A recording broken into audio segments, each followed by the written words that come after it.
Journalists and media practitioners from the Kigezi region have been urged to avoid spreading false information, disinformation and misinformation, and to prioritize publishing accurate news that has been double-checked. This call to action was made during a fact-checking and verification training session hosted by the Denmark Media Initiative at the Voice of Kigezi's boardroom in Kabale Municipality, Kabale District. The training session attracted journalists and media practitioners from various media houses in the Kigezi region, as well as members of the academic community involved in media studies. Today we are in Kabale District and we are trying to train, or we are training journalists from Kigezi region. So we have journalists from Kisoro, from Rwanda, from Kabale, and all the districts around. So what we are trying to do is try to equip them with all the necessary skills in verifying information. Participants discussed the growing challenge of misinformation in an era of rapid technological development where false information can easily spread through digital platforms. Edgar Karuhanga, the co-founder and lead team at Denmark Media Initiative, emphasized the importance of media responsibility in maintaining public trust. Karuhanga further stated that disinformation affects people in various ways, especially by undermining the decision-making process, which can lead to dangerous health complications for news consumers. So when someone has inaccurate information that they think is accurate, they just disseminate it. At the end of the day, someone is affected. Let me give you an example. If it's a health-related false information, right?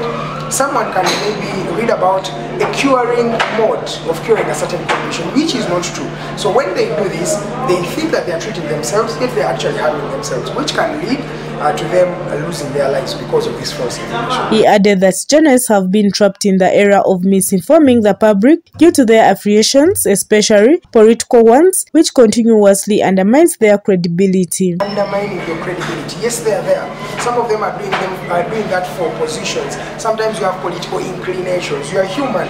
You believe in a certain political party that you subscribe to. But the problem with that is that it undermines your credibility as a journalist. Nobody is going to trust your information. Nobody is going to trust whatever you say because of one reason: you are inclined to a certain position. So as journalists, we are neutral people who just tell the truth. So if the truth is affecting someone in some other way, then it's okay. Esther Kukundakwe, a journalist working with Diocese of Kigezi Radio and a mass communication lecturer at Kabale University, highlighted the need for continuous education and the development of bus verification methods to combat misinformation effectively. Kukundakwe further said that politics has been the major problem and cause of journalists' involvement in misinformation and disinformation due to their connections with certain parties and politicians. I believe that a journalist should do all that it takes to verify their own stories. Well, how do you verify? Just cross-check with the sources, find the original disseminator of that information, make sure that you ask experts around that issue. If it is a story that involves a person, we've seen defamatory statements made about people, politicians, celebrities and the likes. If it is a story about them, take an extra effort to go and ask the person who is there. Be balanced in your reporting. Do not have one side and then leave the other side.